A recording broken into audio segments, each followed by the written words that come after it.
이 성공을 향한 우리 인간의 열망이 얼마나 대단한지 요즘 유튜브나 강연 프로그램 같은 걸 보면 여실히 드러나는 것 같아요.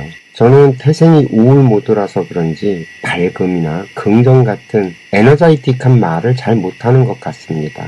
그리고 누군가 와서 힘내! 하면 속으로 너나 잘해 하게 되고 말이죠. 이런 말을 하면 또 댓글이 싹 사라질 텐데 뭐 어쩌겠어요. 저는 여러분들의 삶이 충만해지면 거기서 저절로 행복해지는 사람입니다. 제가 자랄 때만 해도 이런 이야기들이 없었던 것 같은데 외국에서 오랫동안 공부를 마치고 한국에 들어왔더니 우리 사회에 이런 류의 이야기가 만연해 있더라고요. 아마도 그 원인이 있겠지 싶어서 우리 사회에 이런 이야기가 만들어지게 된 계기를 좀 찾아봤습니다. 그랬더니 심리학의 테마가 바뀌게 된 계기가 있더군요. 2차 세계대전 이후 심리학은 오랫동안 인간의 병리적인 측면, 가령 정신질환이나 트라우마 치료에만 집중을 해왔습니다. 그러다가 1998년 마틴 셀리그만 같은 학자들이 왜 잘 사는 사람들은 더 잘 사는가 같은 주제에 집중을 하면서 긍정의 심리학이란 테마를 만들었고요. 이 심리학의 초점을 불행치료에서 행복 증진으로 완전히 돌리게 된 거죠. 그러면서 감사가 인간의 행복을 증진시킨다는 이 과학적인 연구 결과가 쏟아져 나오기 시작했습니다. 재미있죠? 이때가 아마 그 세기 말과 신자유주의의 무한경쟁이란 그 사회적 분위기와 맞물리면서 개인들이 불안해지기 시작을 했을 때예요. 기존의 성공 논리들이 한계에 부딪힌 거죠. 그러다가 이게 또 오프라 윈프리 같은 대형 인플루언서의 그 볼품없던 내 삶을 감사일기를 통해서 역전했다는 식의 성공 스토리를 전하면서 대중들의 관심을 받게 됩니다. 또 여기에 뭐 학술적인 뒷받침을 하는 론다 번의 그 시크릿이 나오고요. 달라이 라마를 주제로 했었던 그 영화 브래드 피트 주연의 티벳에서의 7년 같은 영화의 성공이 그들의 주장에 점점 힘을 실어주게 됐던 거더라고요. 정말 이게 뭐 하나의 잘 짜여진 각본을 보는 것 같지 않나요? 그 수천 년간 인류가 해결하지 못했던 일을 감사라는 키워드 하나로 해결을 한다고 하니 정말 기적이라고 미라클이라는 생각이 듭니다. 그리고는 드디어 스마트폰이 세상에 나오게 됐고요. 그 흐름을 타고서 각종 SNS를 통해서 나는 행복하다, 나는 위기를 이렇게 극복했다는 이야기들이 끊임없이 전시되는 일들이 지금까지 이어지고 있습니다. 우리나라에서도 이런 현상은 그 궤적을 같이 합니다. 뭐 성공한 1인 기업가나 강연가들이 자신의 루틴을 소개할 때면 어김없이 등장하는 그 새벽 기상, 독서, 그리고 감사일기죠. 감사가 일종의 마인드셋의 영역을 넘어서 성공한 사람이라면 누구나 하는 필수적인 행동 수칙으로 탈바꿈을 하게 됩니다. 그리고 이런 공식에도 어김없이 등장하는 그 유명인들의 이야기가 마치 신앙 간증처럼 이어집니다. 김미경, 정지환, 강민정, 최민아, 김기리, 정말 이름만 들어도 누군지 알만한 사람들이 모두 다 하나같이 이 감사일기를 이야기하고 있죠. 요즘 들어서 가장 많이 알고리즘을 탔던 건 그 김우빈 배우의 투명 극복과 고명한 군의 스토리일 것 같아요.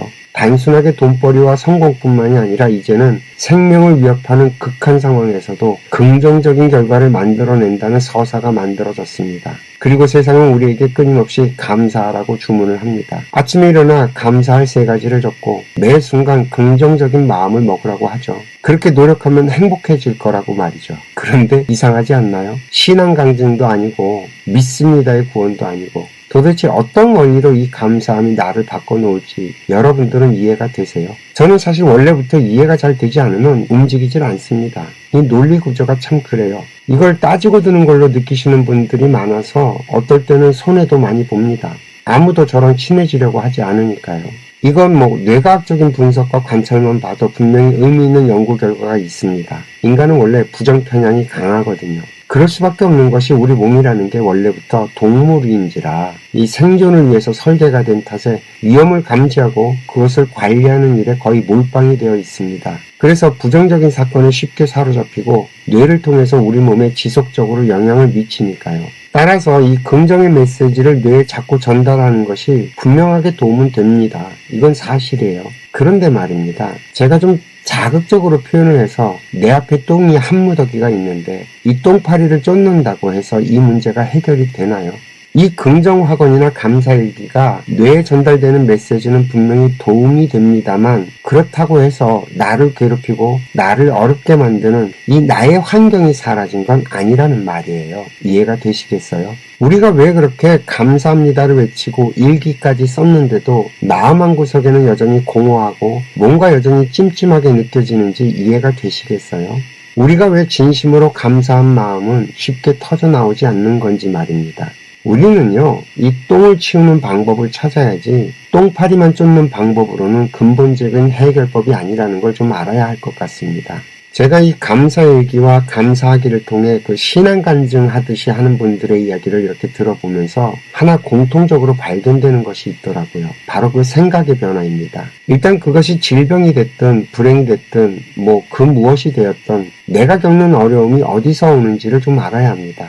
우리 인간은 말이죠. 정보를 받아들여서 이 영혼의 에너지를 채우고 이 영혼에서 생각을 다시 만들고 생각은 행동을 만들고 행동은 습관을 만듭니다. 그리고 이 습관이 질병도 만들고 불행도 만들게 되는 거죠. 그 어떠한 문제들도 이 사이클에서 벗어나지 않습니다. 그렇다면 우리의 불행이나 질병을 치유하는 방법은 어떻게 해야 될까요?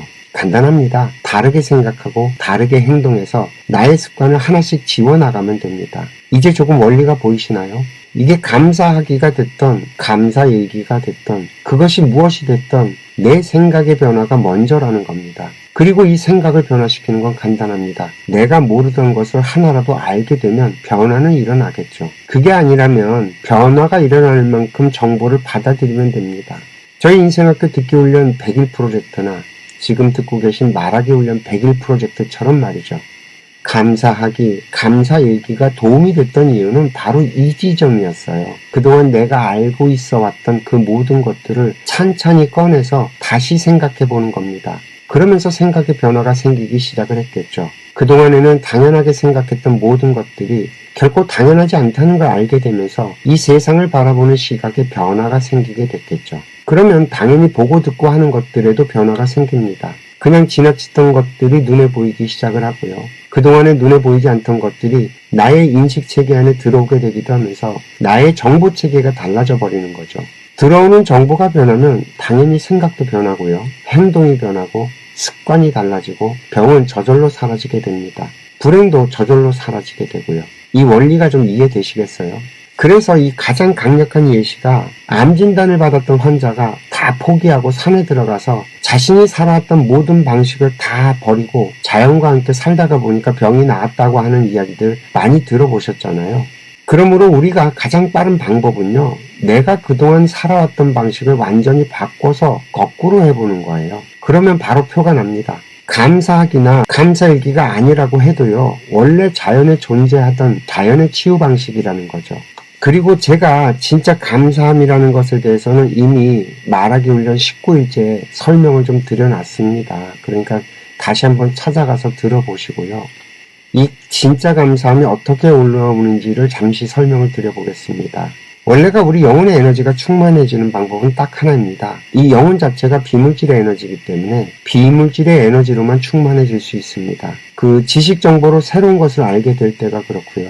또 사람의 말을 통해서 에너지를 받을 때가 그렇습니다. 그러니 모르던 것을 알게 될 때 가장 충만해져 갑니다. 그리고 이렇게 모르던 것을 알다가 보면 어느 순간 툭 하고 깨닫게 돼요. 이 세상에 감사하지 않은 것이 단 하나도 없다는 것을 말이죠. 진정한 감사는 바로 이럴 때 알게 되는 겁니다. 내가 억지로 쥐어짜듯이 감사해야 할 것을 찾는다고 찾아지는 게 아니란 말이에요. 그 사람들이 하는 말을 좀 이렇게 듣다 보면 좀 짜치지 않나요? 저는 참 이상하게 들리던데 말이죠. 자연의 법칙은요, 모든 것이 인과의 법칙을 따라서 저절로 순리대로 이루어져 갑니다. 억지로 한다고 해서 이루어지는 것은 단 하나도 없지 말입니다. 오늘도 이야기 들어주셔서 감사하고요. 행복하세요.